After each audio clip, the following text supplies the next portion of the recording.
Playboy, you made that beat.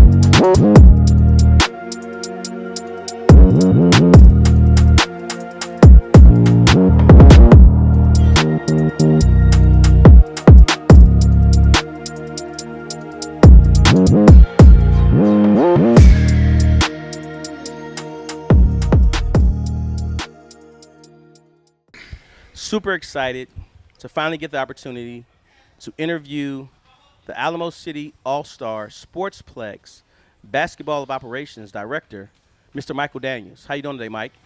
It's a blessed and beautiful day, Mr. Telly. How are you? Well, one, I'm doing great. Had a great weekend, but again, it's not about me right now. It's all about you. One, I know about you. I don't think a lot of the audience that watches us do what we do really know about you. So can we start off and let's first talk about how you got here.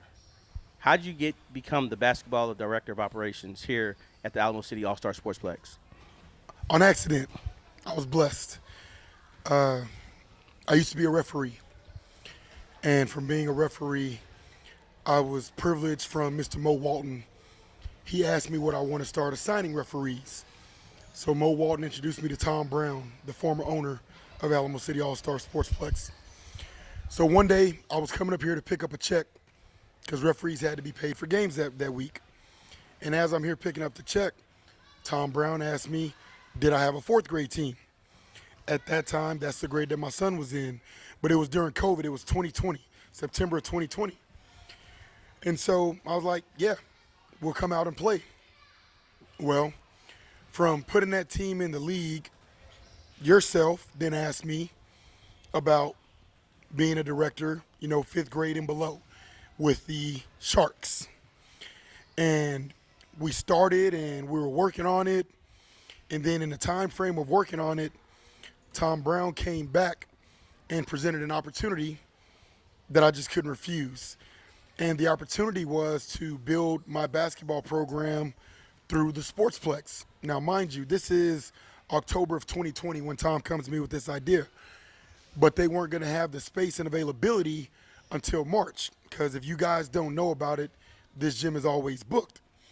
So I didn't sit on my butt from November to March. I started building, and I started talking to parents, and I started building, and I started talking to parents. I was selling them the hope and the dream that, hey, come March 2021, the Sportsplex is going to be our home. Well, fast forward to March 2021, I had 8 teams worth of children that were waiting to be a part of what was hoping to be something special. We brought 8 teams in the gym, and we've been growing and grinding and working ever since. 2 months later, May of 2021, I was asked to be the basketball director of operations, which now I'm not just over the basketball club, but I'm over leagues and I'm over tournaments. And then I had my mentor, my guru, my brother of life, Tom Brown, to guide me through all of that. And so you ask how I got here, literally, God placed me in this position and afforded me these opportunities and blessings.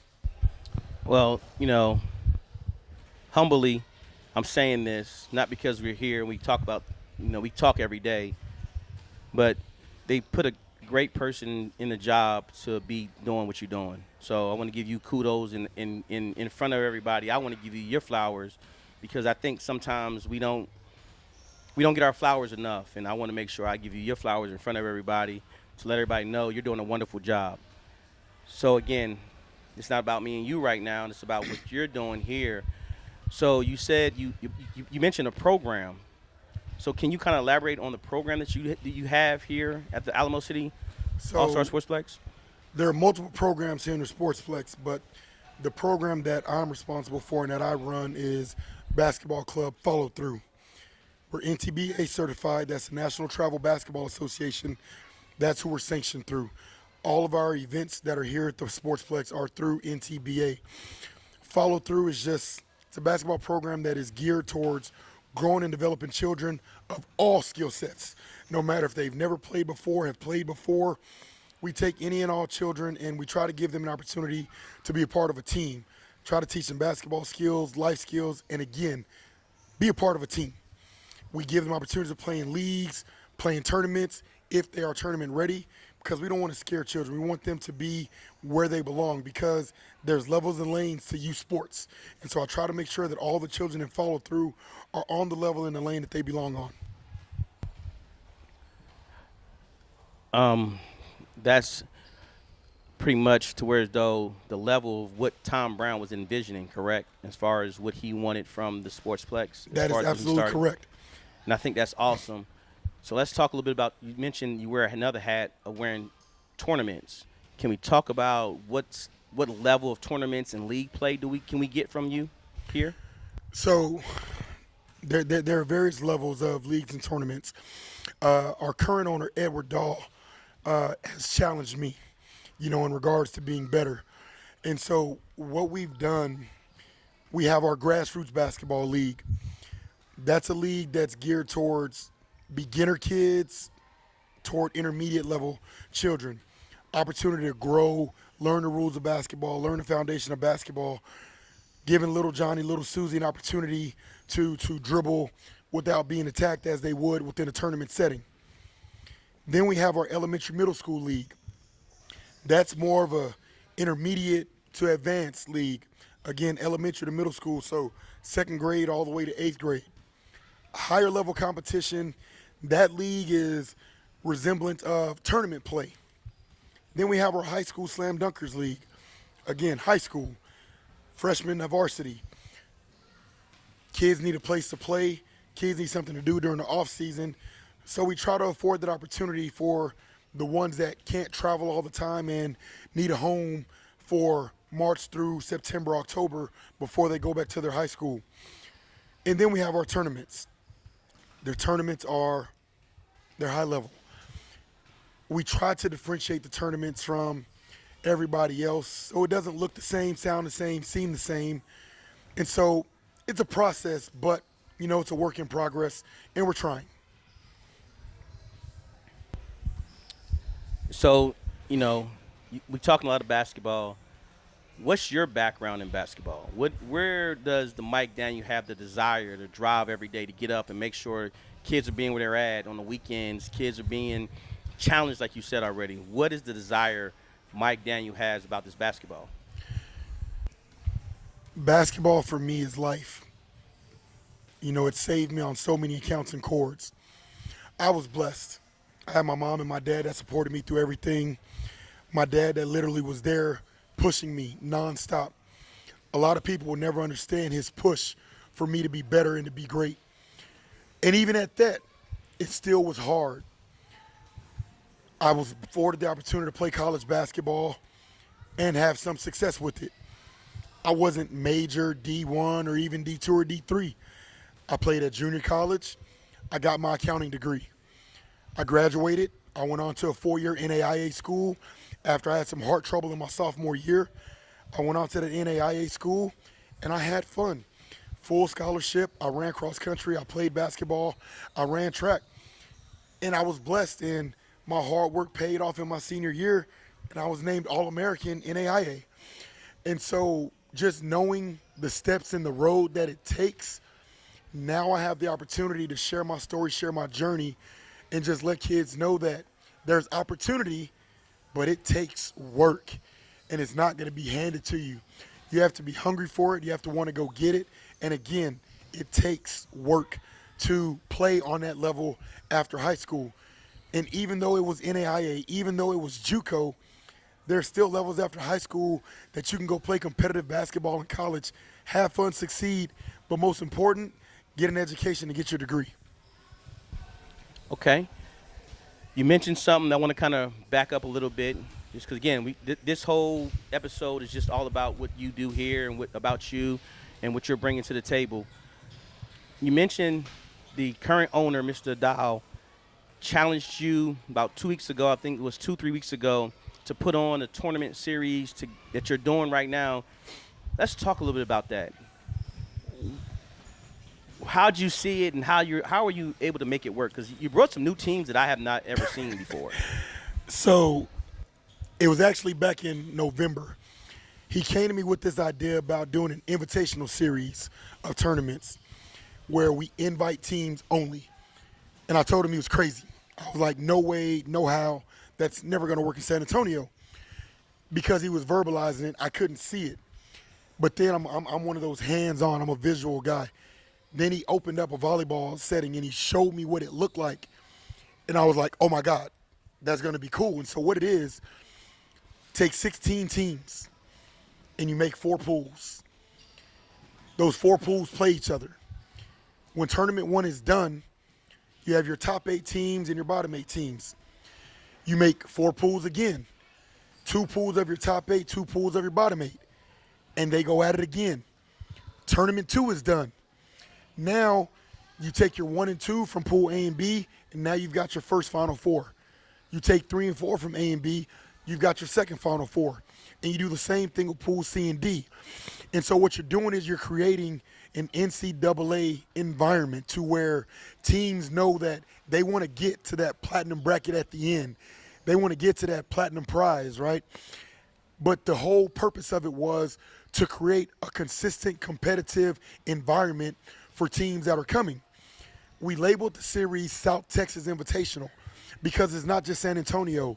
We've got Port Aransas, we've got Corpus Christi, we've got Austin, we've got Del Rio, we've got Laredo, we've got the Valley with Harlingen, we've got Freer, Texas. Who am I missing? New Braunfels, right? And so we've got all the surrounding South Texas areas that are coming in and looking forward, to this event. We're at part 2 this weekend, the Elite Eights of the Elite Eights. And let me tell you, the gym's going to be rocking this weekend. The goal was to have 64 teams, 16 per division, 5th through 8th grade. I came up short. I got 75% of the teams because I didn't plan properly. I didn't do my homework properly. But for 2025, that homework has already been done. For the fall of this year, that homework has already been done. We will be at 100% of the teams. And 5th through 8th grade, there will be 64 rocking and rolling teams getting it on and getting it in. But the biggest and best part about it is it's teams that understand what we're doing in a competitive and safe environment. And for me, that's the biggest part of it all. Parents in the stands, not just cheering for their teams, but good sportsmanship cheering for other teams, good rivalries. You got 5th through 8th grade. You're going to see each other for the next 6-7 years. No need to be goofy in the stands. Embrace it, love it, own it, have fun with it competitively. And that's what it's all about. We're going to switch gears a little bit and talk about your program, Follow Through. This is your 2nd year, I believe, with them in reference to the high school part, correct? That is accurate. All right. And I heard you guys got out of the city this weekend, and again, you're just getting after it. You got out of the city last year, so it's not like this is the first. So please, I'm not trying to paint it like you never got out of the city. But from your standpoint, now that you're managing the high school group and you still handle your younger group, how was that? How could you tell a new upcoming coach, the way me and you have our conversations, give back now? I need you to give back. That's the whole purpose of why I'm trying to do this with you, is you have the platform. I want you to give back now. So if there was a coach that's up and coming, you can't do it alone. You got to pick up the phone. You got to talk to guys that have been doing this, guys that have been there. Find out the do's, the don'ts, right? The what's, the what-nots. And then you got to find your place in between. At the end of the day, there's levels to this, there's lanes to this. Be comfortable enough in your own skin to accept the lane you're supposed to be in and the level that you're supposed to be on, and be okay with that. And once you establish and you figure out the lane and level you're on, you put your boys where they belong and go have fun with it. So for me, I know where I'm at. I don't have top dudes, but you know what I've got? I've got phenomenal parents, and I've got a phenomenal group of boys that are going to do whatever I ask of them but at the same time, they know I'm going to do any and everything for them as well. So for somebody that's just getting started with this or trying to learn, pick up the phone, ask questions, talk to people, get your information, do your homework, and then sometimes you just got to get your feet wet. You got to find out for yourself. Find out what's good, what's bad, what's different, what's ugly, and then make it work. All right, we got to kind of wrap it up. We're getting close to our mark. So with doing that, give me a snapshot of your night, and I'll ask you every time we meet, give me your 30 and 60 and 90-day window of what is expected or what's coming from the Sportsplex and follow through. So with the Sportsplex, the Invitational Series, that's like top tier right now. We've got part 2 coming this weekend. We've got the finale on Memorial Day weekend, and then we roll into the summer months. That's as far as the Sportsplex in basketball goes. You know, the Sportsplex still has STVA volleyball that's rocking and rolling. They're getting ready for their national tournaments. We just finished constructing a state-of-the-art training facility that's for all athletes: track, swimming, tennis, golf, basketball, football, all athletes to come and train, grow, and get better. That state-of-the-art facility, downstairs, upstairs, is ready to rock and roll and to welcome all athletes. For me, with follow-through, we just grew from 12 to 17 teams in the last 60 days. The growth plan from now, 30, 60, 90, is to retain and keep and maintain those 17 teams to where parents are comfortable, parents are happy, kids have smiles on their faces when they come through the door. Kids are growing, kids are developing, kids are playing the game of basketball that they came in this building to play. That's the follow-through growth plan. The growth plan for Mike Daniel is continue keeping a smile on my face, continue building customer rapport and relationships, keep my nose clean, accept criticism, because when you're in this field, when you're in this light, criticisms are going to come. You have to accept those criticisms, find a way to turn those criticisms to the positive, and just make yourself be better. So when it comes to 30, 60, 90, the end goal is be better. Wake up every day and be better. Well, hey, man, thank you for giving me this time. I hope you sit down with me again and we can do a little bit more together, because I think, again, San Antonio has a lot of great basketball, a lot of great volleyball, a lot of great football, but sometimes I think it's missed because of just the location where San Antonio is at, sitting between Austin, Dallas, and Houston. And so I think sometimes we get shunned away, like we don't have that talent. But we do have a lot of talent here, and I just want to thank you for helping me get that word out about how talented we really are. So, again, thank you again. Well, I thank you for the opportunity. Excuse my voice. I had to coach 7 games this past weekend at the Prep Hoops event in Dallas, so voice is a little off. But anything that I can do to help this community and help the city of San Antonio, even being from Corpus Christi, I've grown up playing in San Antonio, so San Antonio is just like home to me. Anything I can do to help, you let me know, and I'm here. Thank you.